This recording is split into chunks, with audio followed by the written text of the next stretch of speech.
শুরু করিতেছি মহান আল্লাহর নামে, যিনি পরম করুণাময় এবং অত্যন্ত দয়ালু।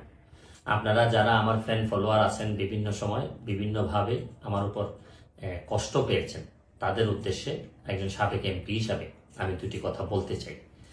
আমি আপনাদের এই সংস্কার, কোটা সংস্কার যে আন্দোলন, এই আন্দোলনে বা বৈষম্য বিরোধী ছাত্র আন্দোলন, এই আন্দোলনে কোটা সংস্কারের জন্য আমি সবসময় আপনাদের সাথে ছিলাম এবং এটাতে যারা আহত নিহত হয়েছেন তাদের পক্ষেও, এই বিচারের পক্ষেও আমি ছিলাম। কিন্তু আমার ব্যর্থতা হচ্ছে কি, আমি আপনাদেরকে বুঝাইতে পারি নাই।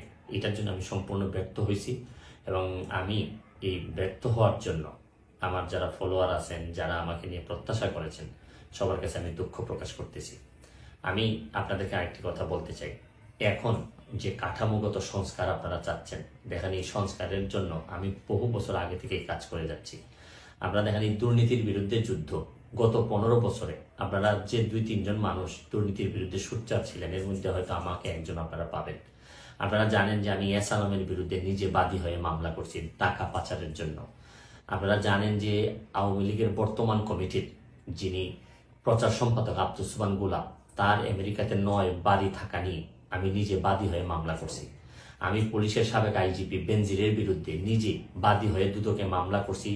মহান সংসদে আমি তার বিরুদ্ধে বক্তব্য দিছি। মতিউর, যে কর কমিশনার মতিউরের বিরুদ্ধে আমি মামলা করছি। আমি সালাম মুর্শিদির বাড়ির নিয়ে মামলা করছি। আমি সালাউদ্দিন, কাজী সালাউদ্দিন যে ফুটবলের দুর্নীতি নিয়ে আমি কথা বলছি। ওসি মুয়াজ্জেমের বিরুদ্ধে আমি নিজে মামলা করছি, করে তার 8 বছরের সাজা হয়েছে ডিজিটাল নিরাপত্তা আইনে। আপনারা জানেন যে জীবনে যত ঝুঁকি ছিল, আপনারা জানেন যে এই কোটা আন্দোলন শুরু হওয়ার 2 সপ্তাহ আগে আমি প্রেস কনফারেন্স করে বলতে বাধ্য হয়েছি, আমি জিডি করছি যে আমার জীবনের উপর হুমকি আছে এইসব দুর্নীতির বিরুদ্ধে প্রতিবাদ করতে গিয়ে। সুতরাং আমি এই যুদ্ধে সবসময় চেষ্টা করছি।